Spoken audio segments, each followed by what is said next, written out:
లావాదేవీలు బాగానే ఉన్నాయి, వ్యవహారం బాగానే ఉంది, వాళ్ళ పేరు మీద మైకు కావాలి, వాళ్ళ పేరు మీద మాటలు కావాలి, వాళ్ళ జీతాలలో వాటాలు కావాలి. మీ వాళ్ళనే మీ వాళ్ళు కాదు అని అనుకునే పరిస్థితి ఎందుకు దాపురించింది? ఇంత ఇంత రాజకీయంగా ఇంత దుర్భరమైన ఇంత నికృష్టమైన పరిస్థితి ఎవరికైనా వస్తుందా? సొంత పార్టీ ఎమ్మెల్యేలనే మా వాళ్ళు కాదు అని. మనం గతంలో చూసినాం పిల్లల్ని నమ్ముకునేటోళ్ళను, సంతలాల్లో వచ్చి పిల్లల్ని నమ్ముకున్నారని, కనీసం వాళ్ళు పేదరికం ఉండని నమ్ముకున్నారు అనుకున్నాం. మరి ఇప్పుడు వీళ్ళ విచిత్రం ఏందో, మేము మీ పిల్లలమే, మేము మీ వాళ్ళమే అని వీళ్ళు అంటారు, మీరు మా వాళ్ళు కాదని వాళ్ళు అంటారు. వాళ్ళు అదే చెప్తున్నారు కదా.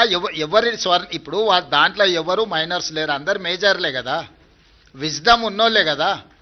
ఆ మేజర్స్ విజ్డమ్ ఉన్నోళ్ళే వాళ్ళు ఎవరో చెప్తున్నప్పుడు నీ అభిప్రాయంతో నా అభిప్రాయంతో ఏం పని ఉంది?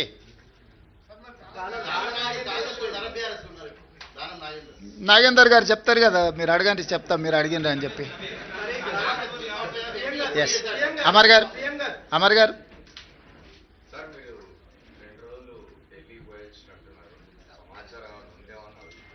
దేని గురించి? సంజయ్ రౌత్ ఒక స్పెసిఫిక్ స్టేట్మెంట్ చేసినాడు.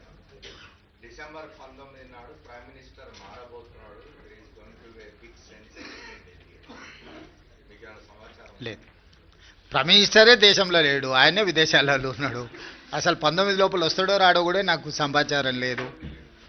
కాబట్టి మార్పు గురించి ఐ డోంట్ నో. అంటే ఆయన స్టేట్మెంట్ నా దృష్టిలో లేదు, మార్పు విషయం అసలే లేదు. ఎందుకంటే అది ఎల్పీ తీసుకోవాల్సిన, లెజిస్లేచర్ పార్టీ తీసుకోవాల్సిన నిర్ణయం నా దృష్టిలో లేదు.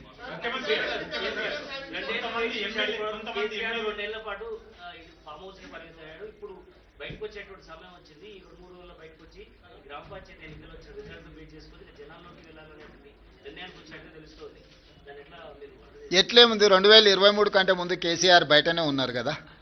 వాళ్ళు క్షేత్రస్థాయిలో పర్యటిస్తున్నప్పుడే కదా వారు నోటించింది. వారు క్రియాశీలక రాజకీయాలలో ఉన్నప్పుడే కేసీఆర్ గారిని ఓడించి కాంగ్రెస్ పార్టీ అధికారంలోకి వచ్చింది. ఇప్పుడు వారు క్రియాశీలక రాజకీయాలలోనే లేరు.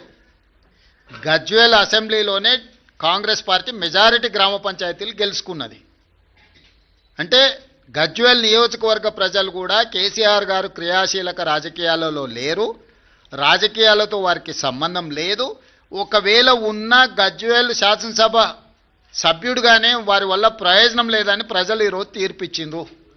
గజ్వేల్ నియోజకవర్గ ప్రజలే కేసీఆర్ నాయకత్వాన్ని తిరస్కరించి అక్కడ కాంగ్రెస్కు మెజారిటీ గ్రామ పంచాయతీలు ఇచ్చిన తర్వాత ఇంకా ఏదో అద్భుతం జరుగుద్ది అని, అల్లావుద్దీన్ అద్భుత దీపం వస్తుంది అని ఆశిస్తే అది ఆశావాహుల యొక్క అభిప్రాయం. నేను కొత్తగా చెప్పడానికి ఏం లేదు. ఏం ప్రభాకర్?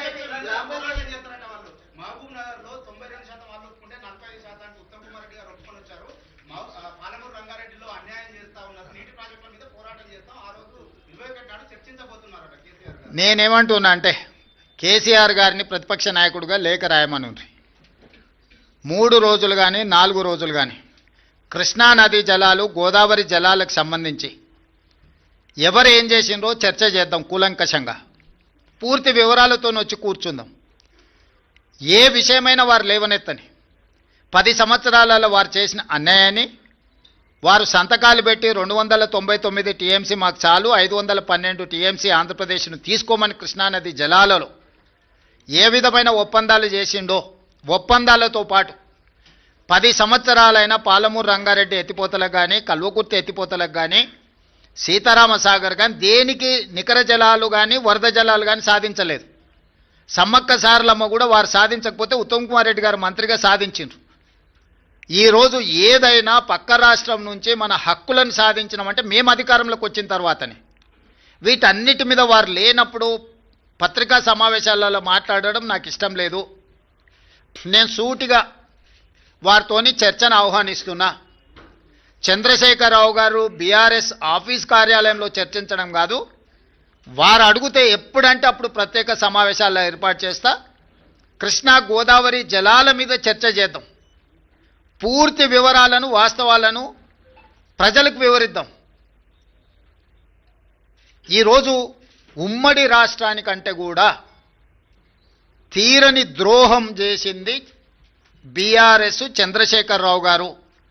ఆధారాలతో సహా మొత్తం సభలో చర్చకు మేము పెట్టడానికి సిద్ధంగా ఉన్నాము. వారు సభకు వచ్చి చర్చించి నిజంగానే మా వైపు నుంచి ఏమైనా లోపం ఉంటే వారిని ప్రశ్నించమని నేను సవాల్ విసురుతున్నా. బురద జల్లుతాం పారిపోతామంటే ప్రజలు అన్ని గమనిస్తున్నారు. ప్రజలు ఎవరు అమాయకులు లేరు. నిన్న రిలీజ్ అయిన క్యాగ్ రిపోర్ట్ ప్రకారం పోయినసారి కంటే ఈసారి చాలా మెరుగు పొజిషన్, దాదాపు 7% వృద్ధి ఉన్నది. అంటే ఈ కండిషన్ లో మీరు ఏమన్నా ఈ బకాయిలు ఏవైతే ఉన్నాయో అవన్నీ కనీసం ఇప్పుడైనా చెల్లిస్తారా? ఏం బకాయి? నీకేం బకాయి ఉంది రాహుల్? 35,000 కోట్లు సార్. ఎవరికి? డిస్కంలక చేద్దాం. 35,000 కోట్లు. నేను ముందే చెప్పిన ఆదాయం పెంచుతాం పేదలకు పంచుతామని.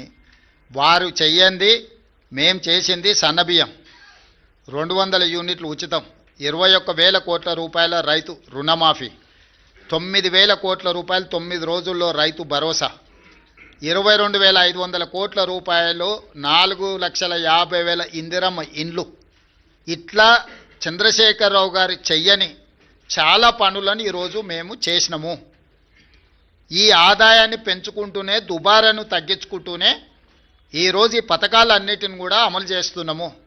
ఎంత ఆదాయాన్ని పెంచితే అంత పేదలకు ప్రయోజనం చేకూర్చే విధంగా ఖచ్చితంగా మేము వాటిని వినియోగం చేస్తాం. ఒక్క రూపాయి కూడా దుర్వినియోగం జరగకుండా ప్రజలకు ఏ రకంగా మేలు చేయాలనేదే మా నిత్యం తాపత్రయము. ఖచ్చితంగా